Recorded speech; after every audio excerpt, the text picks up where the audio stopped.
Welcome. I'm Jamie Allen Black, CEO of the Jewish Women's Foundation of New York. Thank you for joining us today from all over the world. The Jewish Women's Foundation of New York identifies and uplifts transformational women leaders. We call them Jewels, Jewish entrepreneurial women executives and leaders, women who lead organizations addressing today's most pressing issues around the world, in and beyond the Jewish community. Welcome back to our monthly Crown Jewel Conversation series, where we learn from and interact with these bold and creative leaders. JWFNY supports social innovation and gender equity. We promote excellence in philanthropy and believe a philanthropist can have $10 or $10 million to give. It's all about her intention. And we promote excellence in women's leadership. Our 25 years of experience in supporting philanthropists and grant making has led to the work we're doing today, supporting visionary Jewish women social entrepreneurs and leaders. When you support JWFNY, you're supporting 30 different organizations run by extraordinary women, one of whom you'll meet today. Please remember us in your end of year giving.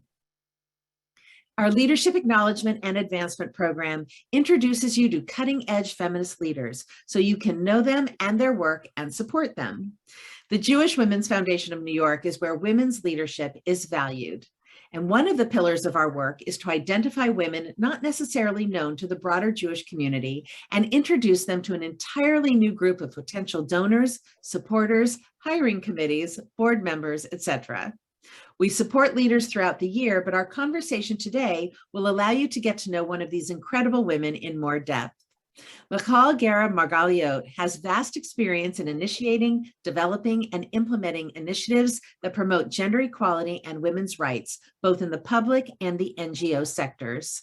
In her most recent position as the Executive Director of Israel Women's Network, Michal was able to turn a struggling organization in a new direction toward what is now an influential and leading organization. Michal's experience also includes serving as Chief of Staff and Parliamentary Advisor to member of the Knesset, Merav Michaeli, for 4 years. If you, like Michal, believe that promoting women's leadership is the key to gender equity, you're in the right place. During the session, if you have questions, please put them in the chat, and we'll do our best to get to all of them.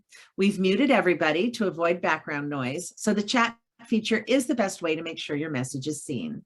And now I am thrilled to introduce the president of the Jewish Women's Foundation of New York, Rachel Weinstein. Thank you so much, Jamie. It's such a pleasure to be here today and to lead this month's conversation. Hey. We're going to welcome Michal as well. Hi, Michal. Happy Hanukkah to you and to everyone listening. In honor of the holiday, we at JWFNY are celebrating modern day Maccabees, warriors, and you are a perfect definition of a feminist social justice warrior. So excited to talk with you today. And I would really like to begin by hearing a bit about your background and what led you to this career in gender justice and to your position at the Israel Women's Network.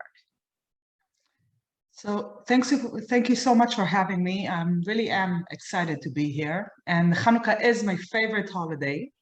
So it's I want to say it's a miracle, but it's not. Donuts and latkes, right? Yeah, I wanted to find a hook. Never mind, it's not a miracle. I'm very happy to be here. Okay, so to start from the beginning, I'll say first of all that I was born and raised in a religious family. And I was always very, very connected to the feeling of what is just and what is wrong. And in a more religious society, it's everything about gender is even more like binary. It's binary in Hebrew, which is the same word, but you pronounce it differently. And it's less blur, you can say. And I felt it my whole childhood, this thing that I was expected to do certain things, which I wasn't sure I want to do them, and not very encouraged to do other things that I felt more like doing that. It could be that I wanted to play football, what you people call soccer. And I was really not encouraged to do that, for example. And now I know all these sort of things of what does it mean to play sports in your childhood and what it gives you. And I can go back to that if you want afterwards at our work in IWN. And if I'll skip a bit forward, I think another very important station in my life is age 16, that on one hand, I felt that I do not believe in God and I stopped being religious. And on the other hand, I realized that I'm in love with my girlfriend. And I'll just say, I didn't like say the most basic things that especially women introduce themselves with. I'm married to Daniela. We have 2 kids, Adam and Billy. We live in Tel Aviv for the past 11 years, and I was born and raised in Jerusalem. So this age 16 was also a very big station for me, because I think that if before I was very in tune to what is just, this thing of being the other, to being not the regular, not the mainstream, it's an eye-opening. I really believe in that. I think that every single one of us must live in a place that they're not the majority. So like even in a relocation or whatever, just to have different life experience in that matter, because it changes you, because it gives you a different perspective. So for me to be, I did not use the word lesbian, it was outrageous, but to understand that I'm not straight, let's say it like that, and I'm talking 23 years ago. It's not like it's not happening now. It was really something to deal with.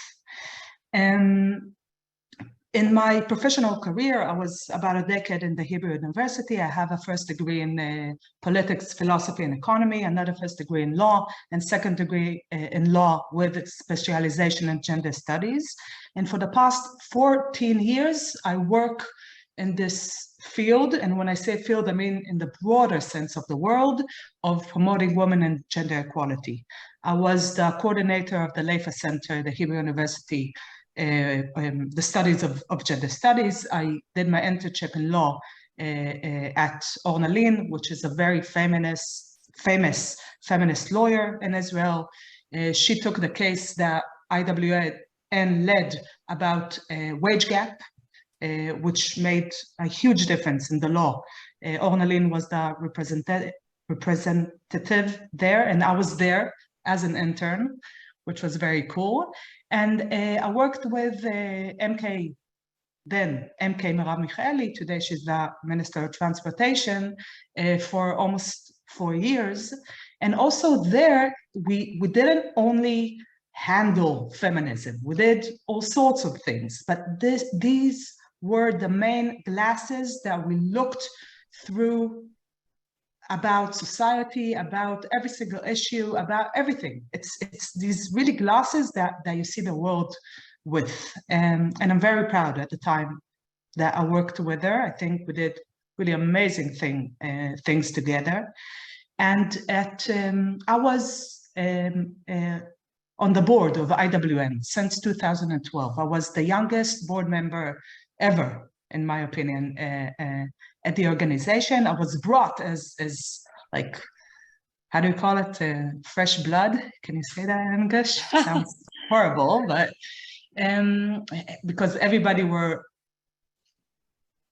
at least twice my age.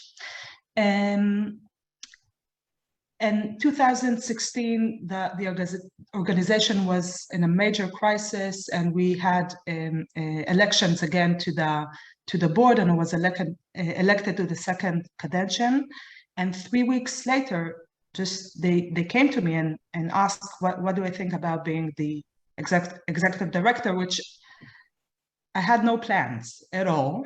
But I thought it was an amazing opportunity, and I went for it. And on the first board meeting that we had after the election on June 2016, we saw that we can't pay the salaries of May. And we collected money. We just really, it was unbelievable. And the month after, there was one of the very important board members who said, we need to close the organization. It was Professor Daphne Hacker. She said, it's not responsible to keep going. We need to pay people. We just need to close the organization.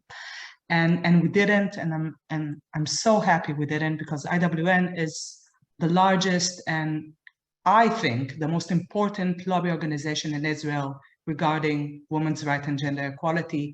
Yael Shamir is here in the crowd. She's part of the organization still, and I really believe in that. I believe in lobby and believe in the responsibility of the state to take responsibility to change things, to change the system, to change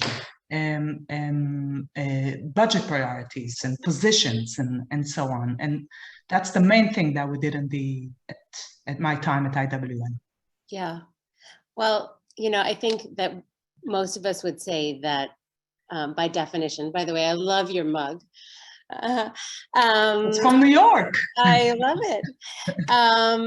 I think most of us would say that, one of the defining features of entrepreneurial leadership is to be bold and courageous. And, and listening to your journey and your background, obviously it sounds like that this is something that is, in your heart. And it takes a lot of courage to do this, whether it's in your personal life or whether it's walking in as the executive director when an organization is on the brink of needing to collapse and saying, we can do this, and turning it around. So congratulations to you.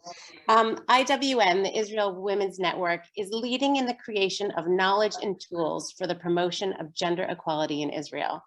So can you share with us a little bit about some of the initiatives that you were doing during your time there, and what you are most proud of? Yeah, I have this difficulty with the word most, because it's always like makes other things smaller. But all the children are loved equally, right? Exactly. And some things can be small, but you see in our retrospective that they made a larger change. Like it's very difficult to know at the time, but I will give a few examples that I think are really made a change. We handled with the really generous support of the Hadassah Foundation. Stephanie, you're here on my right. That's why I'm like, yeah. And Alan Flax, I saw also that was before her. The issue of exclusion of women from public spheres. And I won't get into it because it's a very complicated issue, but I will give what we did is two main things. First of all, to raise awareness through media and to talk about it and to try to explain why gender segregation is horrible in a democratic society, which I hope that you all think, and because I won't go into it. And our main tool that we used in that is legal cases. And we had maybe 10 cases during my time. And I want to just acknowledge two of them. One was this very young woman, 18, who wanted to go on public transportation, and the driver opened the door and looked at her and said, "You're wearing shorts, you are not coming into my bus." And we had a lawsuit and we won, and she got her compensations. And also we used it, we took it to the media and so on. We wanted to make a much broader change.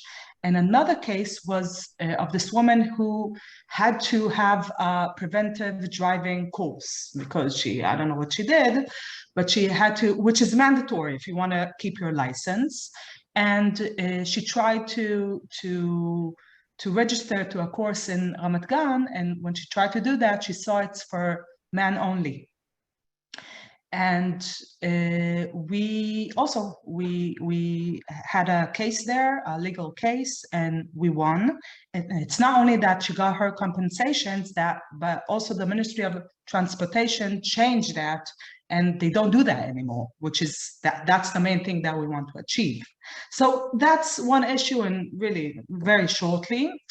The other main topic that we handled is the workforce, which we spend so many hours, days, weeks, months, and years of our lives in, and which is so gendered.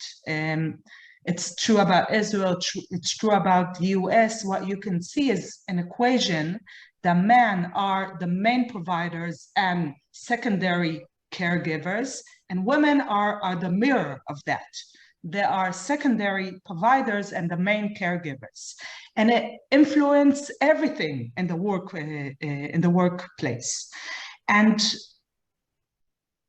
what we see that most of the policies in Israel, I would say all, but I don't want to offend tiny programs somewhere, but most of the program in Israel looked at the participation rate of women in the workforce. That was the only data that they were interested in. And what we're talking about is the fact that the quality of the positions of women is much lower. And that's why we have such enormous wage gap. That's the reason. I mean, because the quality is so different and women are paid much less. And the way I sat with the person in the Treasury and the Finance Ministry who is in charge of paying all the public, the state workers. How do you call it? He's in charge of all the wages and that the state, the people that work for the state. And I told them that it's their decision to pay 2 or 3 times more to people in the army that stayed in the army, or to firefighters, than to teachers or social workers. They pay 2 or 3 times, which all are positions that the state carries, right? They can choose to pay less. It's not like a free market and the state is a tiny bit of it. No, all of them are being paid by the state. So he did not understand my point. And what I want to say about that, which really, this is something that I'm so very proud of. They formed a committee to look at the labor market of 2030. And they had a report that was like a mid-report. And what we saw there, which was published, and what we saw there, that they had one graph with women, ultra-Orthodox women and Arab women, and another graph of men, ultra-Orthodox men and Arab men. They took the fact that there's an enormous wage gap between men and women was taken as like axioma. That was just, it's not something that you need to handle. That's the situation. And we need to look at, to compare between groups inside women and groups inside men, not to see that what's happening in between. And we wrote them a crazy letter. I mean, we were furious. We said, you're missing the whole point of what you're trying to do. And they called us for 2 meetings, and then they had a subcommittee that looked into that issue. And what they decided at the end, which passed as a law in this government, it was a part of Chok HaEsderim, the law that is with the budget law, the one that do all the reforms, that they passed the whole committee's suggestion. It's the first time since the State of Israel was established that there's a goal to a number to reduce wage gap between men and women. The first time ever. And it's not very modest, but I will take that credit with my team, of course. It's not, definitely not me alone. And I think it's amazing, and it will change something, because once you have a goal, you can work towards it. You can have plans, you can ask for money, you can do something. And I will give just one last example, and I'm going back to you, which is IWN has a hotline regarding women's rights in the workforce since 1987. And what we did during my time is to open a specific hotline for ultra-Orthodox women. At 2019, for example, we had 2,500 calls on that specific hotline. And also we opened a specific hotline for Arab women, which we had much less calls because there are much bigger problems of trust, and not because the things are better there. So these, like, I would say, I would give three different, like, it's not spheres, it's different subjects, whatever. Yes. Yeah. I think it's amazing. I think the way that you're holding the government accountable for this and making progress is, you should take credit and you should be proud. So congratulations to you. When we were talking the other day, you know, you just gave some examples that are very gendered, but when we were talking the other day, you were talking a little bit about your philosophy on feminism and seeing it as a shift, right, from gender equity to human rights. Can you talk a little bit about that and share some of your philosophy with everyone who's listening today? Yeah, I think that will be, I hope will be very easy to agree with that. But I think that we can see that as part of people that object feminism, that they think that it's a narrow subject, that it's marginal, that it's about like women being petty or whatever. And I'm sure that we all will agree that, first of all, that women's rights are human rights.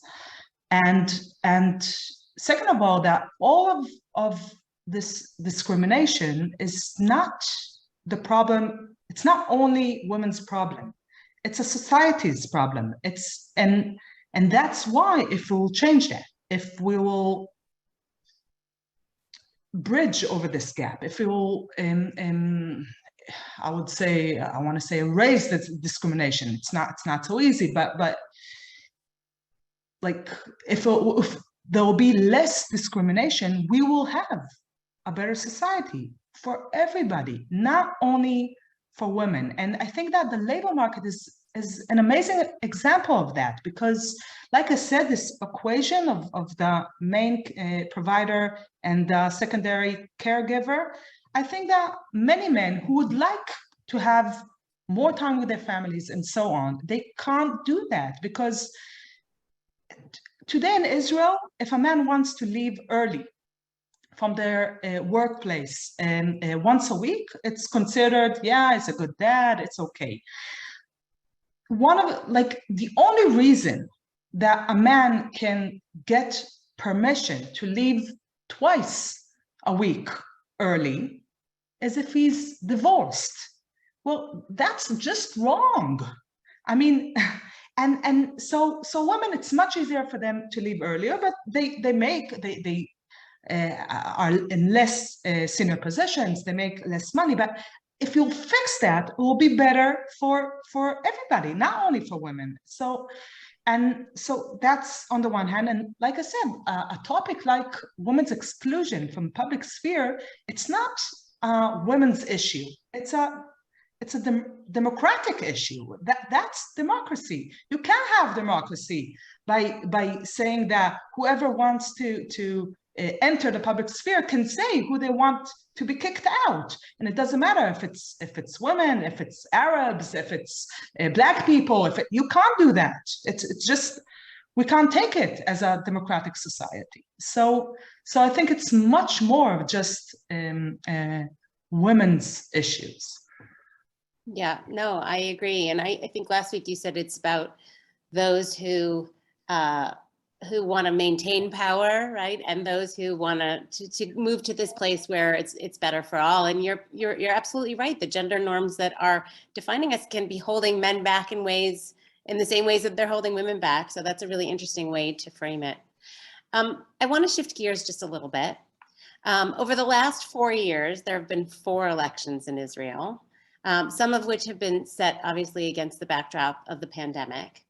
And there have been several issues on the table in those elections that have impacted women. And I know that taking us back a couple of years, that in December of 2018, you were a featured speaker at a very large rally, a protest rally that was held in Israel at the time in advance of the election. And I know you'd like to share a video with us from that, about the speech that you gave, which we're looking forward to. But before we tee up that video, can you just give us a little bit of like the landscape? What was the backdrop? What were the issues that were going on in Israel at the time that you were protesting? Okay, I'll say that. First of all, we were on the waves of the Me Too movement that entered our life in October 2017. It was huge in Israel. The main newspaper in Israel, Yediot Ahronot, had a cover, like the Times Magazine, a cover of the stories. It made noise everywhere. You couldn't escape it. It was really it was everywhere. And people started to ask questions, and a lot of the things that happen in the US regarding Me Too happened also in Israel. And people started to understand how important it is and how not marginal. And so that's one thing. The other one is the fact that we had local elections at October 2018. And women's issues were centered in those elections. They were present, the questions were asked, and the numbers also really changed. They're still really bad in the local authorities. In Israel, it's really interesting. The central, like the Knesset and the government has more women than local authorities, and especially the head of municipalities. But the numbers, there was a big increase, which made us optimistic. And we also knew the elections weren't on yet, but we knew that definitely in 2019 we're going to have an elections, and we wanted to ride these waves and to burst into the general elections as well. And what happened is, although there was a government decision to have a national program to fight domestic violence and violence against women, they did nothing about it. They did not give the money. They did not open the programs. They didn't do that. And in 2018, by December 4th, which was the protest, 24 women, girls and women got murdered that year. By the end of the year, it was already 26.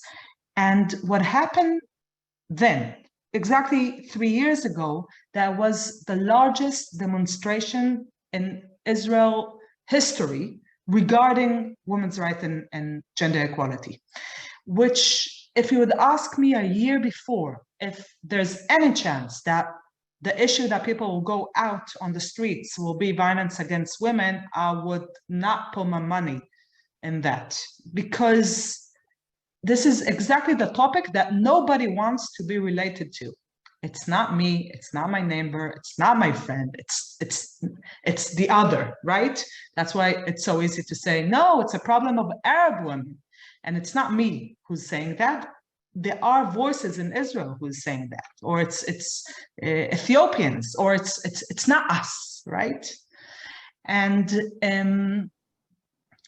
but it happened. That was the topic, that 30,000 people went out to the streets, to Kikar Rabin, in the center of Tel Aviv. And I'll be really happy to, it's a 5-minute speech. I hope you'll be patient about it. It's in Hebrew, but there are English subtitles, so I hope you'll follow. And I think I'm really laying out the most basic thoughts in my feminist view.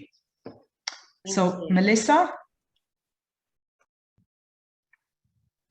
הדוברת הבאה, מנכ"לית שדולת הנשים, מיכל גרה מרגליות.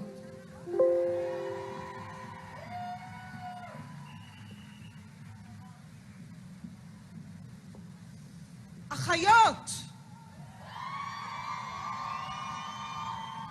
תסתכלו רגע מסביב ותראו מה הצלחנו לעשות היום. יש פה תנועה שקמה על הרגליים.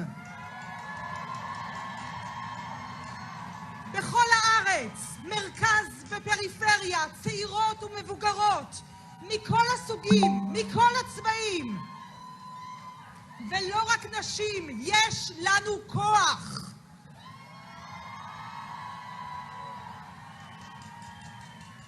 בשבוע שעבר קברנו את יארה, בת ה-16, ואת סילבנה, ילדה בת 13. 24 נשים נרצחו מתחילת שנת 2018.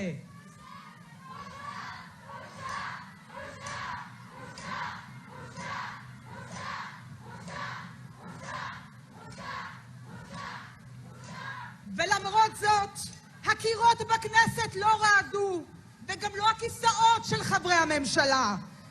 תקציבים לא הועברו. חוקים שתקועים שנים לא חוקקו.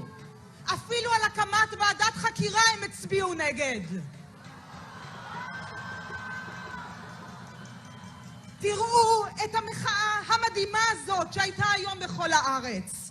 הציבור התקדם, אבל הממשלה והכנסת נשארו במקום. את הפער הזה אנחנו חייבות לסגור.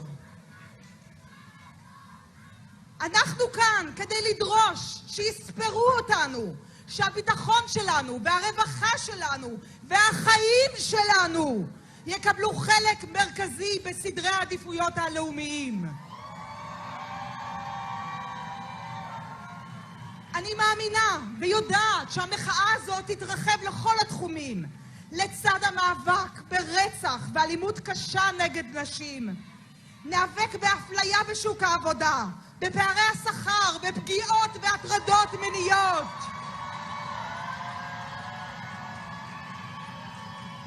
בזה שנשים כלואות בנישואים לא רצויים בחסות בתי הדין הרבניים.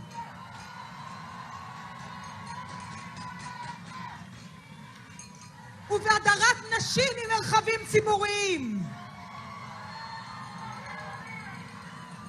כי אלה החיים עצמם, אנחנו זה החיים עצמם. הייתה שנה מאוד דרמטית, ואני מבטיחה לכן שהשנה הקרובה תהיה משמעותית לא פחות. בשנה הקרובה יתקיימו הבחירות הארציות, ואנחנו לא ניתן שפוליטיקאים, נשים וגברים, יתעלמו מאיתנו, כמו שקורה בדרך כלל בבחירות.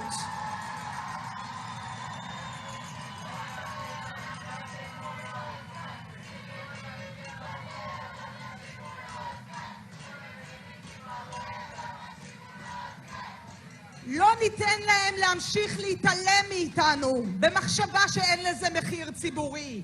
מי שיתעלם מאיתנו ישלם.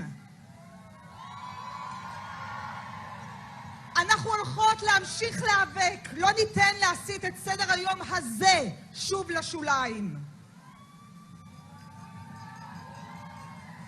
וזה לא מאבק בין נשים לגברים, זה מאבק בין מי שרוצים להשאיר את יחסי הכוחות הנוכחיים, את הניצול והפגיעה, לבין מי שרוצות ורוצים עולם יותר מוגן וחברה יותר טובה.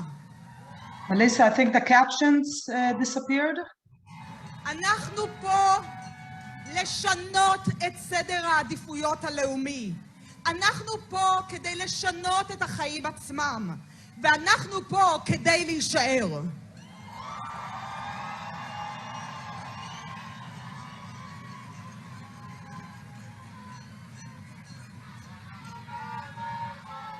איפה הכסף שאמור להגן על החיים שלנו? I love your ferocity. You know, in watching that video, it reminds me of the women's marches that took place here, you know, in 2017 to 2018. It's certain that this resurgence of the feminist movement is echoing around the globe in all of our governments. And yeah. And you know, and now here we are 3 years later, and where are we, right? I know that there was, both with the governments and otherwise, I know that there was an article published this week in E-Jewish Philanthropy about a study about how funding is being distributed in Israel. I don't know if you saw it, but 0.9%, 0.9%, less than 1% of funding is going to organizations that are supporting women and girls in Israel. I mean, here in our country, it's 1.6, so it's not much better. But you know, where are we 3 years later? Where are we in Israel? And you know, where do we need to go from here?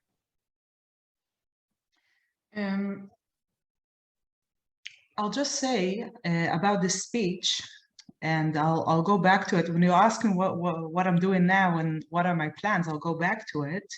But I just want to say that I made a lot of promises in that speech, and I didn't keep any of them. Not because I didn't want to, but because I couldn't be the one to keep them, because I promised that we won't be ignored, and we were absolutely, totally ignored. You said before that you talked about the 4 rounds of elections in the past 3 years, and it's true, but at the 3 first rounds, women's issue were non-issues. They were just not there, and it killed us. And I was so frustrated about it. But it just wasn't there, and it didn't pay, even though I said they will. So we'll go back to it. But what happened that we had these 3 rounds, and everything about the election was yes Netanyahu, no Netanyahu. But after 3 rounds of election, they established a government with Netanyahu and Gantz, and the pandemic was here already. That was the justification for that government. And what we saw in those 3 rounds was that, first of all, we saw less women. We finished the 20th Knesset, and that was the one that I was talking to, that was until the beginning of 2019, with 35 women. And we went down these numbers. It wasn't enormous. There were about 30. It wasn't just enormous change, but we saw less women. What we also saw, which was a problem, that were much less senior women. Tzipi Livni went home. Zehava Gal'on went home. I don't know. I guess you know at least some of those names, but really important women in the Israeli politics. Shali Yachimovich, after the first round, went home. These are women who led parties, who were main people, not only women, in our politics, and they left. And even though the government they established had 8 ministers, that was a record. Now we have 9. I'll talk about it in a sec. Almost all of them, 7 out of the 8, had very little offices to handle. It was an enormous government. There were 34 ministers, 8 of them women, and only Miri Regev was in the Ministry of Transportation, which is like a medium-large office, and all the rest were some of them were in tiny offices. So less women, less senior, and, which killed me, less feminists. We saw feminist MKs from all the spectrum, from all the political spectrum. So I talked about Zehava Gal'on, Shali Yachimovich, were more on the left, but also Shuli Moalem, who was in the Beit HaYehudi, in the Jewish home, how do you call it? And Rachel Azaria and Aliza Lavi from the center parties, who were feminists. That feminism was one of their main agendas in the Knesset, and they either decided not to run again, or they weren't elected, and they were home. And we had less women, less senior, and less feminists. And it was so clear that the men were up front and the women in the back, that it was a name that I gave. It was on the front page of the weekend's magazine of Israel Hayom, which is a very common newspaper in Israel. It's the Sheldon Adelson's newspaper. We called it Ezrat Nashim. That's the place that women sit in the synagogue. And that's what happened in my opinion, to women in the politics in Israel. This government is different, and there are 9 ministers. That we have a record number again of women in the Knesset. There are 36 already. A lot of them see themselves as feminists. But when you they just not a few days ago, they formed a committee to choose the next legal advisor to the government, which is a very, very, very important role. It's like a Supreme Court judge when you see how they affect the reality here. So there are 5 members in that committee and only 1 woman. On the little things, they go back to standard. And standard means that if there's 1, it's enough, right? And it's exactly what we don't want to see. And I think we know that representation is not linear. The fact that you got something, that you achieved, that you got to a certain peak, doesn't mean that you'll just keep going. You can go backwards. I want to remind that there are 2 parties in Israel, the 2 ultra-Orthodox parties that are not willing to have women in their parties as principal. And in cohort 3, Esti Shushan is the founder and executive director of Nivcharot. That's their main battle, to bring in ultra-Orthodox women to Israeli politics. And they are absolutely right for fighting for that cause. And representation, it's just, nothing is guaranteed. If you won't make sure that things will progress, they won't. And we see it in so many places that after a woman, she gets the job and it's a really senior position, but almost always the one that replaces her is a man.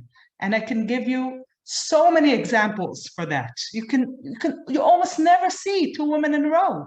It's just, and it's not like it's one woman, 1 man, and so on. No, it doesn't work like that. After a bunch of men, maybe somebody will come.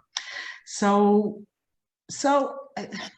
there is place for optimism, I would say, but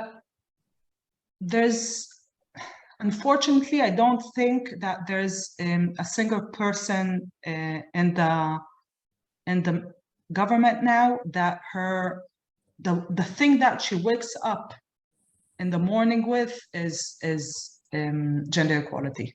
Because even the most feminist women in the government, and there are very feminist women in the government, they took offices that has very little with feminism. I mean, everything has to do, but when Tami Zandberg goes to environment, you can talk about how environment affects the life of women, and it's true, but it's not the main focus that she has. And when Merav Michaeli chooses to go to the Ministry of Transportation, she can do a lot. And she's right that when you look from above, it has a lot to do with women, but her daily job is not about gender equality. It's not.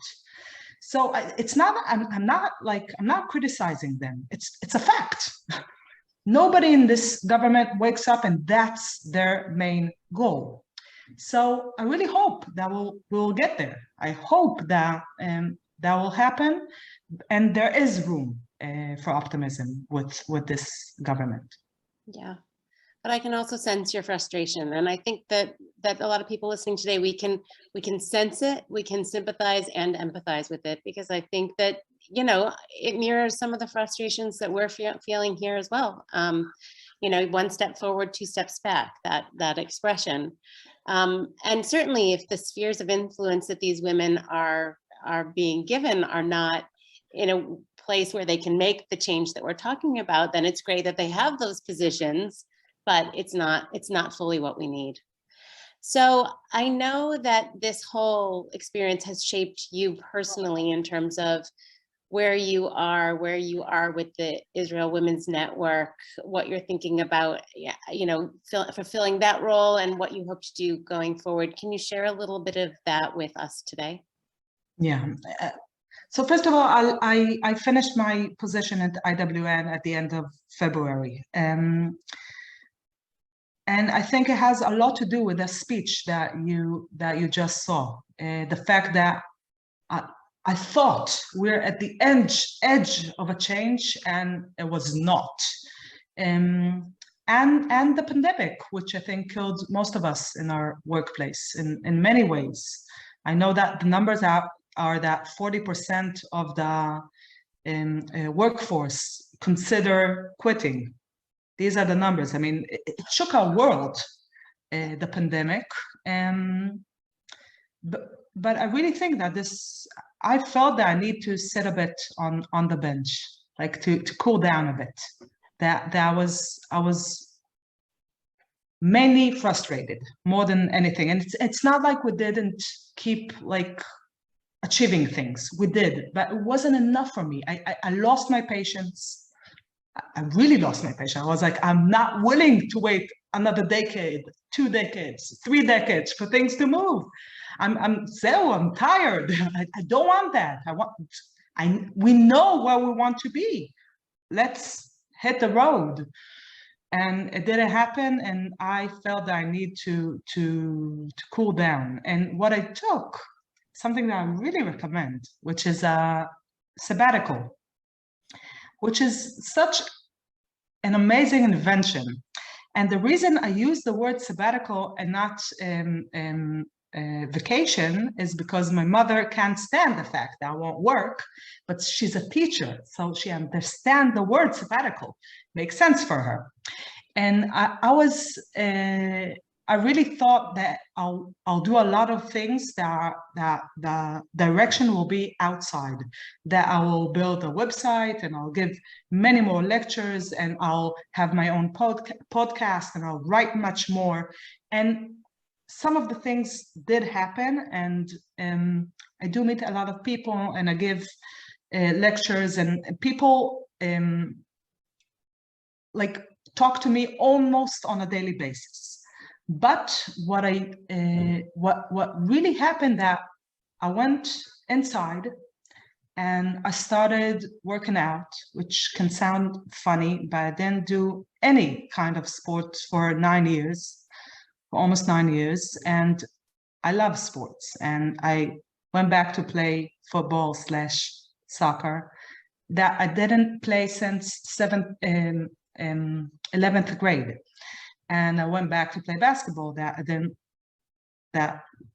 when I started working with Merav, I stopped. And I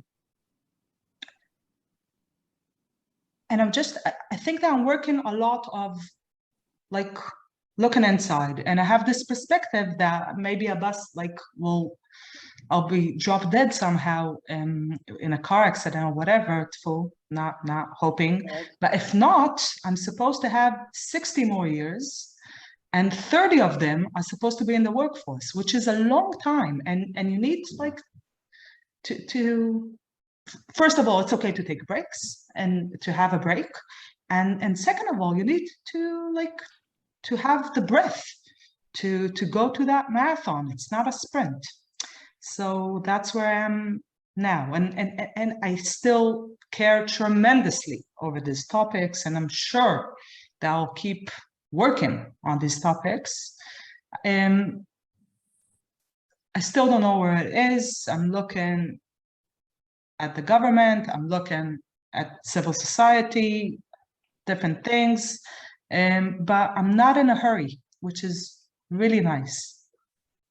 It's a beautiful thing. And I think we can feel that fire is still within you, and it's still being cared for, but you're also caring for yourself at the same time. And sometimes we need to take those breaks to figure out what our next move is. So I applaud you. I don't think we do it enough. We're winding down here. We always like to ask our jewels when we're in conversation about about the collective and the role it's played in your leadership in this transition, what it's given you over the time that you've been with us. So I think the collective gave me a lot in three ways. First of all, we meet monthly, and the content brought by Ruth Messinger and Jamie Allen Black and everybody in JWFNY is deep and meaningful and relevant, almost always, because it can't be always, but you know what I mean. Which I'm enjoying, and it enriches my perspective. Second of all, and the most important, is the relationships with the leaders with me in my cohort, which really it's meaningful, and it's not only during the meeting, it's much broader than that. We talked about it a bit just before we entered this session, which is really, it's a lot, and we know that network is an important thing in our lives and careers and relationships.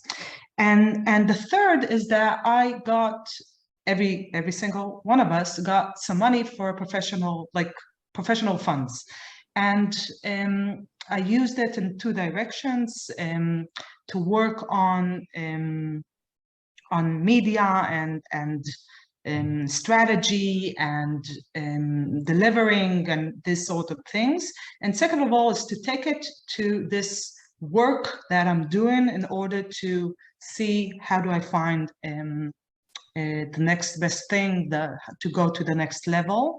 And it was really, really meaningful. It was so meaningful that even though the funds are done, I'm keeping the work by myself, because I think it gives me great value. So these three things, on these three levels, are really, it's a big contribution, and I really thank you for that. Well, we are so impressed by your leadership. You'll look through the chats, but you know, everyone's wondering when you're running for high office next, because we're so deeply inspired by, I think most of all, your passion, and just your commitment to fighting this fight. And so it's a privilege to be able to support you, and it was a privilege to chat with you today. I'm gonna welcome back Jamie. Thank you again, Michal. Thank you, Rachel, for leading us through this great conversation. I wish it were 5 hours, but 1 hour is great also. Thank you, Michal, for taking the time to share your wisdom and your extraordinary story with us. I was struck by this idea that we don't have to hope that things will be different. When we have leaders like you to guide us in Israel and in the rest of the world, we can actually believe that change will happen. I have a vision for the world that includes when one of us is tired, there are so many others who will just step in when we need the rest, and the work will be here when you are ready to return to it full time. Can't wait to see what you do next. We're so inspired by Michal's leadership and extraordinary story, and hope that you are as well. If you've been with us before, you know we always like to share a few actions you can take. Well, we're going to email them to you tomorrow. The first Thursday of January, the day we would have had our crown jewel conversation, coincides with the date of last year's attack on the US Capitol.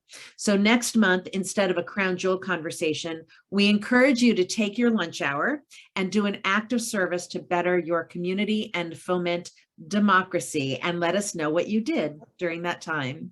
Mark your calendars for our next crown jewel conversation, February 3rd. And if you missed any of the last 14 conversations, all recordings are on our website. Thank you again to Michal and to Rachel and all of you for being with us today. Please remember JWFNY in your end of year giving so we can continue this important work, and have a good afternoon. Please stay healthy. Happy Hanukkah and happy secular New Year.